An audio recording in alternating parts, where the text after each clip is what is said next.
Well, with the England interim head coach Stuart Lancaster. And Stuart, first of all, obviously you are coaching the national side in the Six Nations, brilliant stuff. What would you say first of all would be one or some of your top coaching tips from your career so far?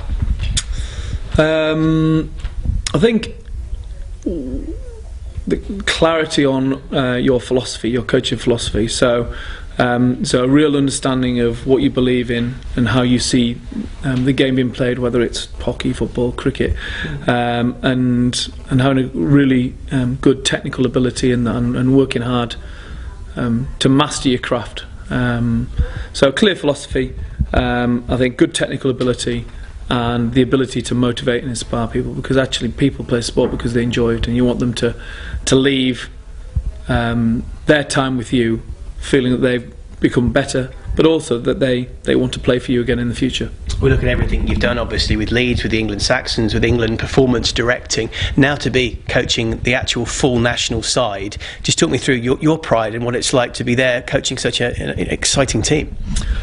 Well, yeah, I mean, if I took myself back 10 years ago, and I was teaching PE at a secondary school in Wakefield, so to go from that to be the England head coach, it's unbelievable, to be perfectly honest. Before I'd started the job at the RFU, I hadn't been to Twickenham to watch a game. I couldn't get a ticket, to be honest. And now I've got tickets sat in the middle of the stand with everyone watching me. So it's a great, it's a huge honour, and every time I get a letter or a text from someone, it brings it home. You can get involved in your bubble within the England environment, but I want to go back home. You understand what it means to people, and I understand it because that's where I've come from. And in terms of the group of players under you and Ian Graham's charge at the moment, some great potential, and if they continue to play as they are, that potential could be sky high, couldn't it? Yeah, and I think I've tried to explain to people that we are on a journey with England rugby, and we're trying to get the team to a point that we're peaking it now, and delivering the immediacy of results, which people obviously and we all want, but also preparing the side for the future. And we've got some of our youngest players still only 20 years old. We've got lots of them, 21, 22, 23 years old, and these guys are going to be around not just for the next World Cup, but hopefully the next 2 World Cups.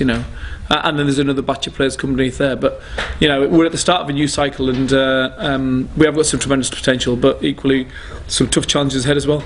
And in terms of coaching, Stuart, just back to that, in terms of drills that you were ever forced to do, nasty drills, I don't know, vicious, cruel drills, is there anything that you didn't like doing that you would ever force any of your players to do? Anything I wouldn't like doing?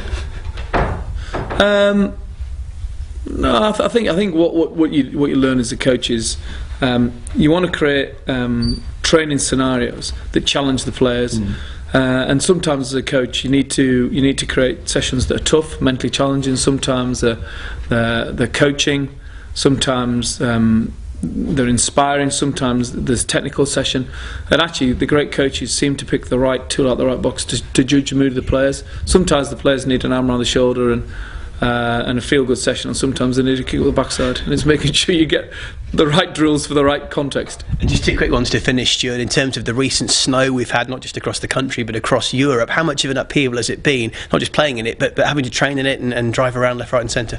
Yeah, it's difficult, but equally coaching's also about controlling the controllables, and if you get distracted by things that you can't control, such as a frozen pitch, then you can waste a lot of time and effort just worrying about something that you couldn't control. So it's a matter of, right, let's roll our sleeves up. What we're going to do to solve the problem? We find a training venue, we go and train, and the more fuss we make of it and the more we get distracted by it, the bigger problem it becomes. So deal with what needs to be dealt with, control the controllables, and get on with it. And don't forget, you can enter the Guinness Rugby Challenge to win a chance to play for your nation and to get trained by Six Nations stars. To enter, go to facebook.com/GuinnessGB.